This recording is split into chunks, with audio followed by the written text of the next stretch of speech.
Podcast de l'article de Mustapha Sohimi publié sur l'odj.ma. L'auteur a intitulé son article « Mondialisation, une nouvelle grammaire géopolitique ». Il commence son article ainsi. Les interprétations se multiplient sans que l'on ait une visibilité à propos d'un autre système en recomposition. Le déclin accentué de l'hégémonie occidentale est l'un des pistes. Après celle de la France au XVIIIe siècle, de l'Angleterre au siècle suivant puis des États-Unis au XXe, voilà qu'aujourd'hui et pour les décennies à venir l'accent mis surtout sur le basculement vers l'Asie et au premier rang, la Chine. De 1945 à 1989 jusqu'à la chute du mur de Berlin, prévalait surtout un monde bipolaire. C'était la guerre froide avec un modèle d'alliance, la traduction d'un engagement considéré comme durable. D'un côté, l'OTAN créée en 1949 sous la houlette américaine, de l'autre le pacte de Varsovie de l'ex-URSS. Au début de 1991, après l'effondrement du bloc de l'Est, c'était la dissolution de ce pacte. L'auteur poursuit son article ainsi. Était-ce pour autant la fin de l'après-guerre ? Le président américain George H. Bush a alors préconisé et obtenu le maintien de l'organisation atlantique, avec cette forte réserve du président français Mitterrand: vous êtes en train de nous servir une nouvelle Sainte Alliance. C'est que cette alliance changeait de périmètre et de dimension.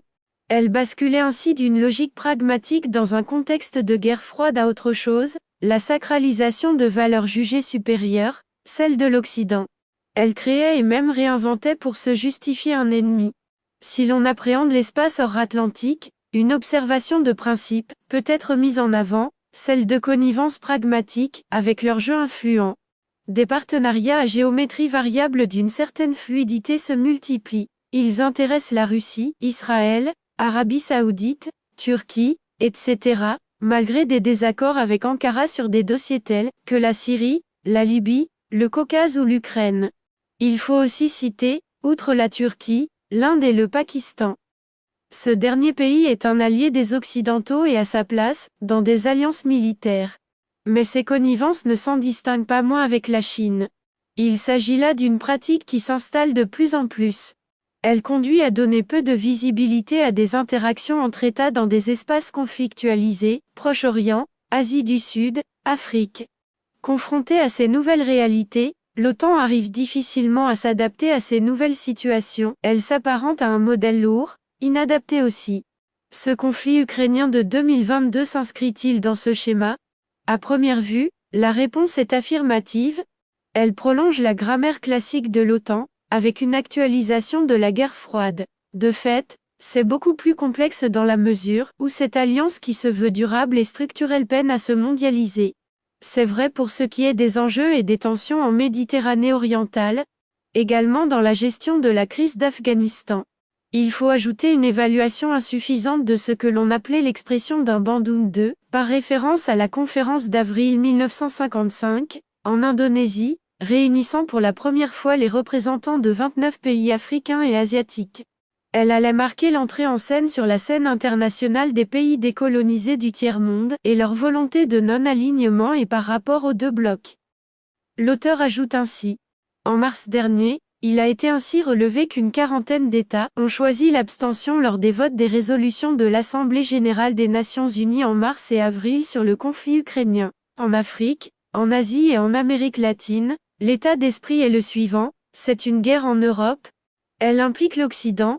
Elle affecte les pays de ces espaces, surtout le continent africain. S'y ajoute un sentiment anti-occidental, qui se diffuse et qui a trait à une attitude paternaliste, voire néocolonialiste et même arrogante, Mali, RDC, etc. Le déploiement des diplomaties de pays comme la Chine, la Russie et la Turquie en Afrique réduisent cumulativement l'influence des anciennes puissances coloniales.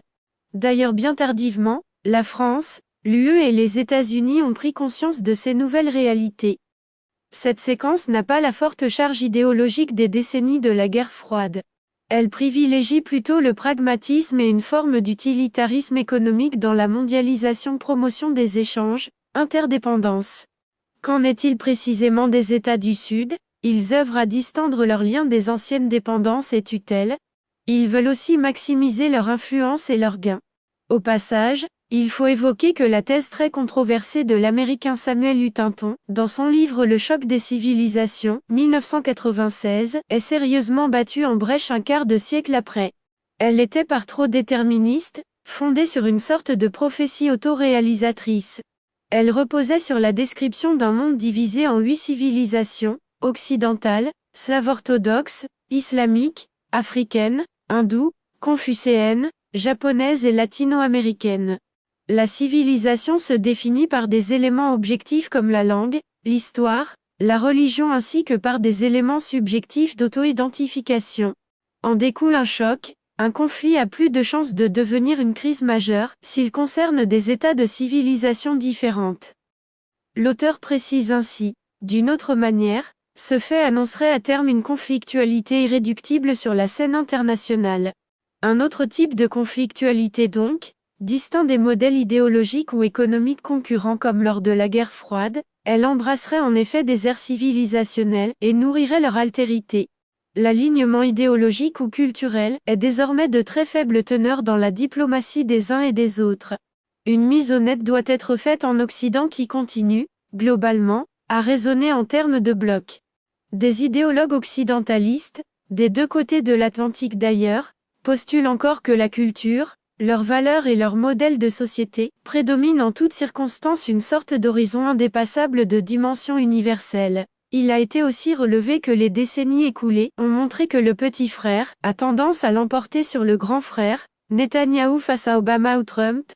Dans d'autres cas, c'est même une défaite militaire, URSS Afghanistan, ou encore États-Unis-Vietnam, Afghanistan, Irak, Somalie, sans oublier la France et le Sahel.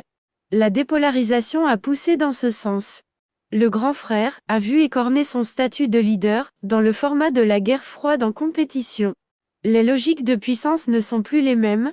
Elles accusent une érosion. L'auteur conclut ainsi. Le leadership est devenu low cost. Il ne commande plus mais il garde encore cependant des capacités de pression et de maîtrise de l'agenda. Certains parlent volontiers d'image de chaos et de désordre international, un constat réducteur sans doute. C'est qu'en effet les grilles de lecture et d'interprétation sont celles des alliances durables et pérennes des diplomaties classiques. Or, de nouvelles données s'imposent et impriment le déroulé de la vie internationale, la fluidité, l'imprévisibilité des situations, les incertitudes. Un écheveau de diplomatie instable et complexe. Un jeu systémique délicat, qui requiert de l'agilité, qu'il faut décrypter en termes conséquents. La complexité. Le brouillard. L'inconnu. Rédigé par Mustapha Sohimi et lu par l'intelligence artificielle de l'ODJ Media. N'oubliez pas de télécharger notre application l'ODJ Mobile sur Android et iOS, et de vous abonner à notre chaîne YouTube l'ODJ TV, si vous souhaitez être au courant des dernières actualités, podcasts et émissions télévisées.